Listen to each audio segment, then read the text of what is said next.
Hello, welcome to Revenant Reads. I'm Van, and this is another installment of Book Trek 2025.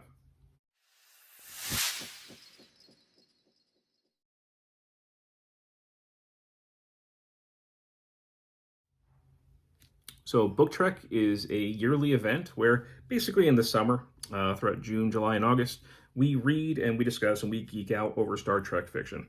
Um, I've loved Star Trek for a very, very long time, and I found years and years ago that I like to use Star Trek as my kind of summer beach read, my light summer reads.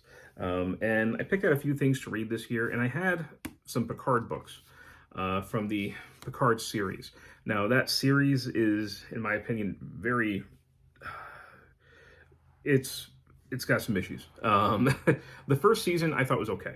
I didn't mind it. I thought there were some interesting things going on there. Second season I thought was a disaster. Third season was a lot of fun. It was really a love letter to TNG.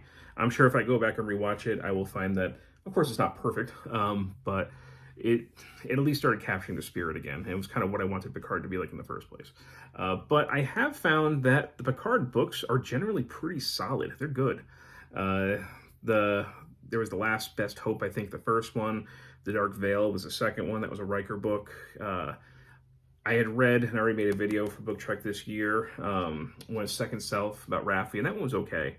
But this one, again, a real winner. I like this one quite a bit.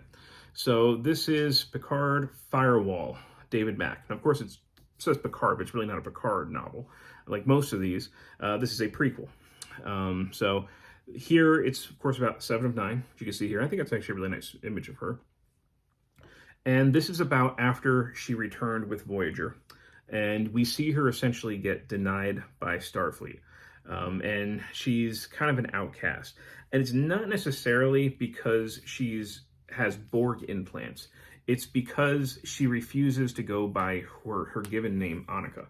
Annika Hansen. So instead, she is keeping the name 7 of 9, and that really puts people off, this Borg name that she doesn't want to give up. So because she kind of finds herself being denied by Starfleet, she kind of goes off on her own to find her way.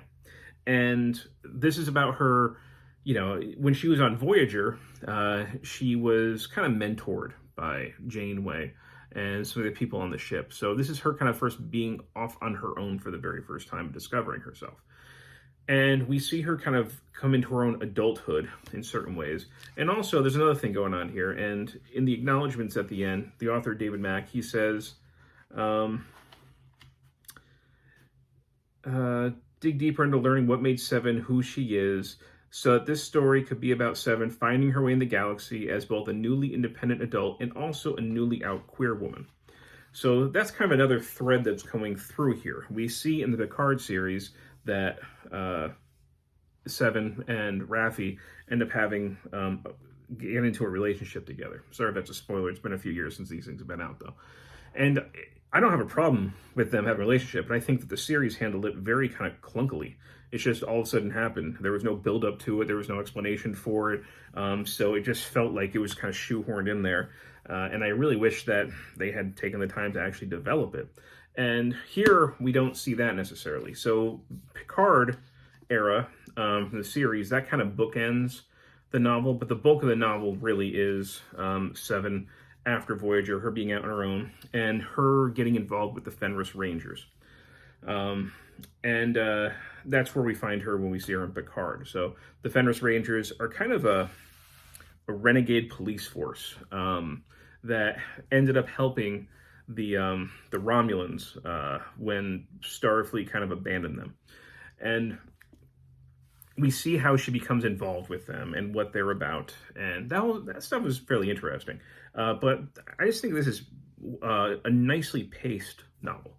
It kind of, starts at a good clip, and it never really lets up. There's really no downtime on this. The action keeps on coming. We do find some really nice, meet some interesting characters. This isn't a spoiler discussion. And if we go back to the queer aspect, we do see her getting involved with women. Again, it's not really, I don't know, again, it's not fleshed out a lot in here. It's something that happens in it, but it doesn't really build up her character all that much. So it's just, yeah, she's just with a woman. That's about it. So there's really, of course, this is like far, several centuries in the future. There shouldn't be like a whole coming out moment. It's just like, oh yeah, she's dating a girl. But we kind of still have things thrown in there like gay and trans clubs and stuff like that. So sometimes it feels a little bit too 21st century at the same time. So yeah, I'm just saying that is maybe not the strength of the novel. I know that was a part of the novel. That's not really what I would consider a strength of it. But her finding the adulthood, and just kind of like the action, the intrigue, the actual action moments are really well written.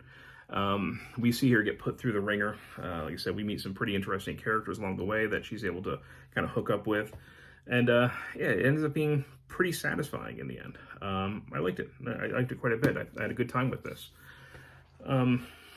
If I compare it to the other Picard novels, I don't know exactly where I'd rank it. I did like it more than Second Self, which I read earlier in the book trek, summer celebration. But yeah, I thought this was pretty solid. I like this quite a bit.